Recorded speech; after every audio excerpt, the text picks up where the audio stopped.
ನಮಸ್ಕಾರ. ಇವತ್ತು ನಿಮ್ಮ ಮುಂದೆ ಒಂದು ಸಣ್ಣ ಕಥೆಯನ್ನು ಹೇಳಲಿಕ್ಕೆ ಇಷ್ಟಪಡ್ತೇನೆ. ನಮ್ಮ ಹೊಲ ಗದ್ದೆಗಳಲ್ಲಿ ಮೊಲಗಳನ್ನು ನಾವು ನೋಡ್ತೀವಿ. ರ್ಯಾಬಿಟ್ಸ್ ಅಂತ ಹೇಳ್ತಾರಲ್ಲ, ರ್ಯಾಬಿಟ್ಸನ್ನು ನಾವು ನೋಡ್ತೀವಿ. ಬಹಳ ಮೃದುವಾದಂಥ ಪ್ರಾಣಿ, ಸೊಗಸಾದಂಥ ಪ್ರಾಣಿ, ಬಹಳ ನಮ್ರತೆ ಉಳ್ಳಂಥ ಪ್ರಾಣಿಗಳನ್ನು ನಾವು ನೋಡ್ತೀವಿ. ಇದು ನಿಮ್ಮ ಹೊಲ ಗದ್ದೆಗಳಲ್ಲಿ ಮಾತ್ರ ಅಲ್ಲ, ಬೆಟ್ಟ ಗುಡ್ಡಗಳಲ್ಲಿ ಕೂಡ ಇರ್ತವೆ, ಅರಣ್ಯದಲ್ಲಿ, ದಂಡಕಾರಣ್ಯದಲ್ಲಿ ಕೂಡ ಇರ್ತವೆ ಅಲ್ವಾ. ಮೊಲಗಳು ಎಲ್ಲಿ ಬೇಕಾಗಿದ್ರು ಜೀವನ ಮಾಡ್ತವೆ, ಎಲ್ಲಿ ಹಸಿರು ಇರ್ತದೋ ಅಲ್ಲೆಲ್ಲ ಜೀವನ ಮಾಡ್ತವೆ. ಎಷ್ಟೊಂದು ಮೃದು, ಎಷ್ಟೊಂದು ಸೊಗಸು. ಅದು ಯಾರನ್ನೂ ಯಾವ ಒಂದು ಹಾನಿ ಮಾಡಲಿಕ್ಕೂ ಹೋಗೋದಿಲ್ಲ ಅಲ್ವಾ. ನೀವು ಕೂಡ ನೋಡಿರ್ಬೋದು, ನಿಮ್ಮ ಮನೆಗಳಲ್ಲಿ ಕೂಡ ಇವತ್ತೊಂದು ದಿವಸ ಕೆಲವರು ಸಾಕೊಂಡಿರ್ಬೋದು. ಮೊಲಗಳು ಭಾಳ ಚೆನ್ನಾಗಿರ್ತವೆ, ನೋಡ್ಲಿಕ್ಕೆ ಭಾಳ ಸುಂದರವಾಗಿರ್ತವೆ ಅಲ್ವಾ. ಅಂಥ ಮೊಲಗಳನ್ನು ಸಾಕಿ ನೀವು ಖುಷಿ ಪಡ್ತಾ ಇರ್ಬೇಕು. ಯಾಕಂದರೆ ಅವರ ಸೌಂದರ್ಯ, ಅವುಗಳ ಒಂದು ಸ್ವಚ್ಛತೆ ಭಾಳ ಇಷ್ಟ ಬರ್ಬೋದು ನಿಮ್ಮಲ್ಲಿ.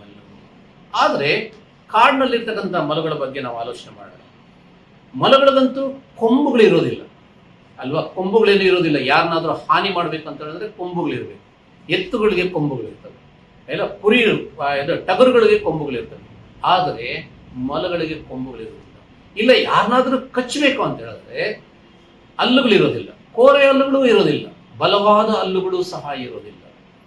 ಅದಾದಮೇಲೆ ಅವು ಇರ್ತಕ್ಕಂಥ ಸಣ್ಣ ಹಲ್ಲುಗಳಿಂದ ಕಚ್ಚಿದ್ರೂ ಕೂಡ ಅದರ ಹೊಟ್ಟೆ ಒಳಗಡೆ, ಅದರ ದೇಹದೊಳಗೆ ಯಾವ ವಿಷನೂ ಸಹ ಇರೋದಿಲ್ಲ. ಅದು ಯಾವ ಹಾನಿಯನ್ನು ಯಾರಿಗೂ ಮಾಡಲ್ಲ. ಆದರೆ ನಾವೇನು ನೋಡ್ತೀವಿ ಅಂತ ಹೇಳಿದ್ರೆ ಎಲ್ಲ ಕಾಡು ಪ್ರಾಣಿಗಳು ಬೇಟೆಯಾಗಿ ತಮ್ಮ ಆಹಾರಕ್ಕಾಗಿ ತಿಂತವೆ ಅಲ್ವಾ. ಎಲ್ಲ ಕಾಡು ಪ್ರಾಣಿಗಳು ಕ್ರೂರವಾದಂಥ ಹುಲಿ, ಚಿರತೆ, ಸಿಂಹ ಇವೆಲ್ಲ ಬೇಟೆ ಆಡ್ತವೆ. ಅದಕ್ಕಿಂತ ಹೆಚ್ಚಾಗಿ ಮನುಷ್ಯ ಕೂಡ ಬೇಟೆಯಾಗಿ ಮೊಲಗಳ ಮಾಂಸವನ್ನು ತಿಂತಾನೆ. ಅವನು ತಿಂತಾನೆ.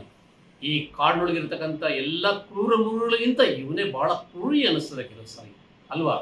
ಆದರೂ ಕೂಡ ಒಂದು ಸಾರಿ ದೇವರು ಮೊಲಗಳಿಗೆ ದರ್ಶನ ಕೊಟ್ಟು ಹೇಳ್ತಾನೆ, ಮೊಲಗಳೇ, ನಿಮಗೆ ನಾನು ಯಾವ ಶಕ್ತಿನೂ ಕೊಡಲಿಲ್ಲ, ಯಾರನ್ನಾದರೂ ಕೊಲ್ಲಬೇಕಂದ್ರೆ ಕೊಂಬುಗಳು ಕೊಡಲಿಲ್ಲ, ಏನು ವಿಷ ನಿಮ್ಮ ಹೊಟ್ಟೆ ಒಳಗಡೆ ಇಡಲಿಲ್ಲ, ಯಾವ ಹಲ್ಲುಗಳನ್ನು ಕೂಡ ಕೊಡಲಿಲ್ಲ. ನೀವು ಎಲ್ಲ ಪ್ರಾಣಿಗಳು ಆಹಾರ ಹಾಕ್ತೀರಿ, ಈ ಮನುಷ್ಯರು ಬಂದು ನಿಮ್ಮನ್ನು ಕೊಲ್ತಾರೆ.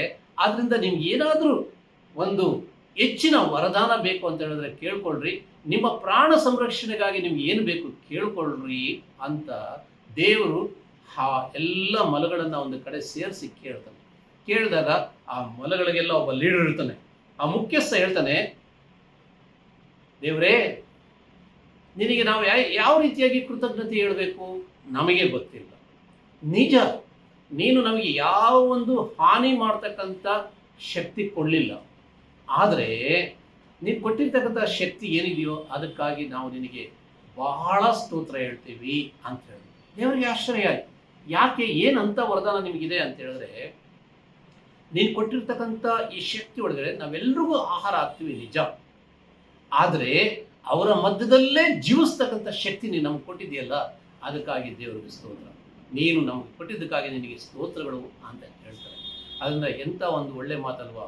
ಆ ಮೊಲಗಳು ಹೇಳ್ತವೆ ಎಲ್ಲ ಒಂದೇ ಒಂದು ಒಗ್ಗಟ್ಟಾಗಿ ಒಂದೇ ಮಾತಿನಿಂದ ಅವು ದೇವ್ರ ಮುಂದ್ಗಡೆ ಈ ಒಂದು ಮಾತನ್ನು ಹೇಳ್ತವೆ, ನೀನು ನಮಗೆ ಏನು ಕೊಟ್ಟಿದ್ದೀವಿ ಅದನ್ನು ನಾವು ಬಹಳ ತೃಪ್ತಿಯಾಗಿದ್ದೀವಿ, ಆಹಾರ ಆದರೂ ಚಿಂತೆ ಇಲ್ಲ, ಸಿಂಹಗಳ ಸಂಖ್ಯೆ ಜಾಸ್ತಿ ಆಗ್ತಾ ಇಲ್ಲ, ಹುಲಿಗಳ ಸಂಖ್ಯೆ ಜಾಸ್ತಿ ಆಗ್ತಾ ಇಲ್ಲ, ಕ್ರೂರವಾದಂಥ ಮೃಗಗಳು ಏನೇನು ನಮ್ಮನ್ನು ತಿಂತವೋ ಅವುಗಳ ಸಂಖ್ಯೆ ಜಾಸ್ತಿ ಆಗ್ತಾ ಇಲ್ಲ, ಆದರೆ ನಾವೇ ಹೆಚ್ಚಾಗ್ತಾ ಇದ್ದೀವಲ್ಲ, ಅದಕ್ಕಾಗಿ ನಿನಗೆ ಸ್ತೋತ್ರ ದೇವರೇ.